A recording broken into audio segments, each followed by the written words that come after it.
یہ بات ہمیشہ ملحوظ رکھیں، جب آپ کسی کی مدد کرنے جا رہے ہوں تو صرف اللہ کی رضا کو ہی ملحوظ رکھیں۔ جب آپ کسی سے صلے کی توقع رکھیں کہ کل یہ میرے کام آئے گا، تو آج آپ کو اس کی مدد کرتے ہوئے راحت اور قلبی مسرت اور حقیقی خوشی نصیب نہیں ہوگی۔ اور دوسرا، جب کل آپ کی توقع کے مطابق وہ پورا نہیں اترے گا تو پھر آپ کو اس سے تلخی بھی ہوگی،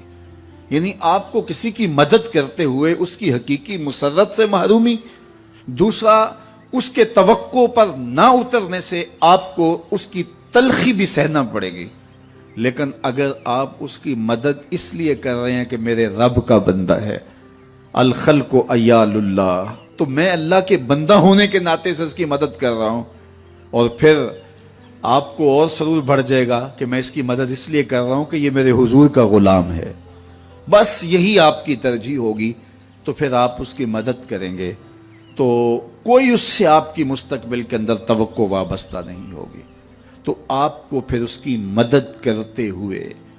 اللہ تعالیٰ جل شانہ تسکین عطا کر دے گا۔ اچھا، نفس بڑا ظالم ہے، یہ شامل ہوتا ہے کہ آپ یہ کام کرنے جا رہے ہیں تو چلو تھوڑی سی تشہیر بھی ہو جائے۔ حضور علیہ السلام نے فرمایا، جس شخص نے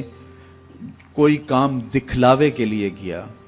اللہ اکبر، اللہ تعالیٰ جل شانہ اس کے معاملے لوگوں کو دکھا دیتا ہے۔ جو دکھلاوے کے لیے، ظاہریت کے لیے کام کرتا ہے، پھر اس کے عیوب ظاہر ہوتے ہیں اور لوگوں کے سامنے آتے ہیں۔ ہم کتنے لوگوں کو ایسا دیکھا ہے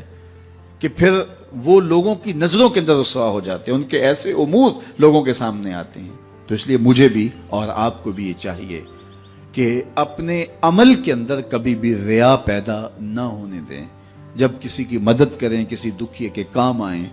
تو اللہ کی رضا ہمیشہ ملحوظ رکھیں، اور وہ کسی ذاتی تشہیر کے لیے اور ذاتی مقصد کے لیے نہیں، بلکہ رضا الہی کے لیے آپ کا وہ عمل ہوگا تو زندگی نور علی نور ہو جائے گی۔ اللہ کے محبوب علیہ السلام نے خاص طور پہ جب آپ کسی کی مالی مدد کرتے ہیں تو اس میں اس انداز سے مدد کرنے کی تلقین ارشاد کی کہ فرمایا، وَرَجُلٌ تَصَدَّقَ بِصَدَقَةٍ فَأَخْفَاهَا حَتَّى لَا تَعْلَمَ شِمَالُهُ مَا تُنْفِقُ يَمِينُهُ،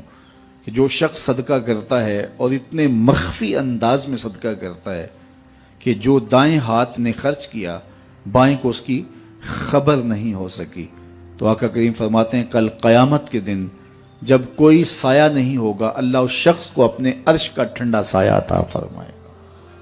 تو اپنی زندگی کے اندر اس بات کو شامل کیجئے کہ اللہ کی مخلوق کے کام آئیں، اور جب اللہ کی مخلوق کے کام آئیں گے تو یہ آپ کے باطن کی تسکین کا سبب ہوگا اور قرار جاں کا ذریعہ بنے گا، اور حضور کی خوشنودی آپ کو نصیب ہوگی۔ میرے والد گرامی رحمت اللہ تعالی علیہ فرمایا کرتے تھے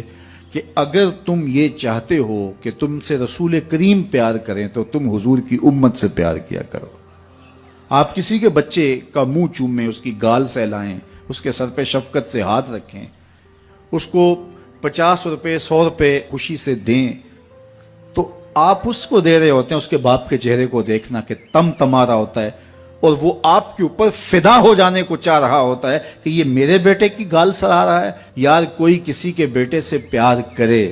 تو اس کی شفقتیں آپ پہ برس رہی ہوتی ہیں، تو جب رسول اللہ کی امت سے کوئی پیار کرے تو رسول کریم کی رحمتیں کتنی برس رہی ہوتی ہیں اس کے اوپر۔ اس لیے حضور کی امت سے پیار کرو۔ اللہ کے محبوب علیہ الصلوۃ والسلام کو اپنی امت سے اتنا شدید پیار تھا، اتنا شدید پیار تھا کہ فرمایا کہ اگر تمہارے پاؤں میں کانٹا بھی چبھ جائے تو اس کی تکلیف بھی مجھے ہوتی ہے۔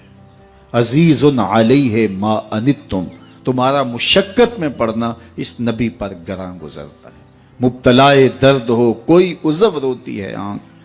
کس قدر ہم درد سارے جسم کی ہوتی ہے آنکھ۔ تو آئیے میں اور آپ اس بات کو اپنے اندر اتار لیں کہ ہم